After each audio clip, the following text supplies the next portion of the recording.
సినీ ప్రముఖుల ఇళ్లపై జరుగుతున్న ఐటీ సోదాలపై దర్శకుడు అనిల్ రావిపూడి స్పందించారు. ప్రతి 2 ఏళ్లకోసారి ఐటీ దాడులు జరగడం సర్వసాధారణమని ఆయన అన్నారు.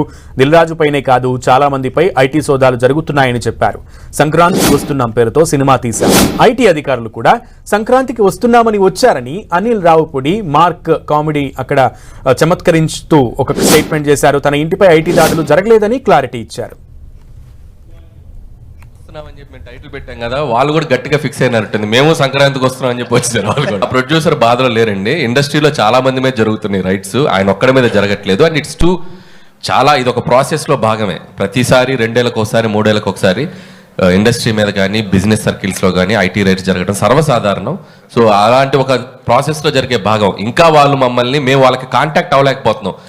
ఎవరో డ్రైవర్స్ నుంచి దొంగచాటుగా అక్కడక్కడ పట్టుకుని సార్ మేము ఇలాంటివి చేస్తున్నాం అంటే రాజుగారు ఒకటే చెప్పారు, మేము వచ్చినా రాకపోయినా మీరు ప్రమోషన్స్ కానీ ఇంట్రాక్షన్స్ కానీ ఏవి ఆపొద్దు. ఈ సినిమా విజయాన్ని ప్రజల మధ్య మీరు పంచుకుంటూనే ఉండండి. వాళ్ళ క్లియర్ ఇన్స్ట్రక్షన్ మాకు ఉంది కాబట్టి హ్యాపీగా మేము మా పనిలో మేము సినిమా గురించి ఇదేదో మా పర్సనల్ ఇది కాదు, సినిమా కోసం just we came here. Sukumar ఇంట్లో జరుగుతుంది, మీ ఇంటికి కూడా వస్తారా?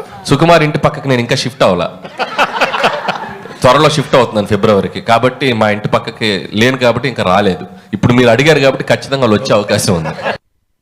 అంటే సంక్రాంతికి వస్తున్నామని చెప్పి మేము టైటిల్ పెట్టాం కదా, వాళ్ళు కూడా గట్టిగా ఫిక్స్ అయినట్టుంది. మేము సంక్రాంతికి వస్తున్నాం అని చెప్పి వచ్చారు వాళ్ళు కూడా. ప్రొడ్యూసర్ బాధలో లేరండి.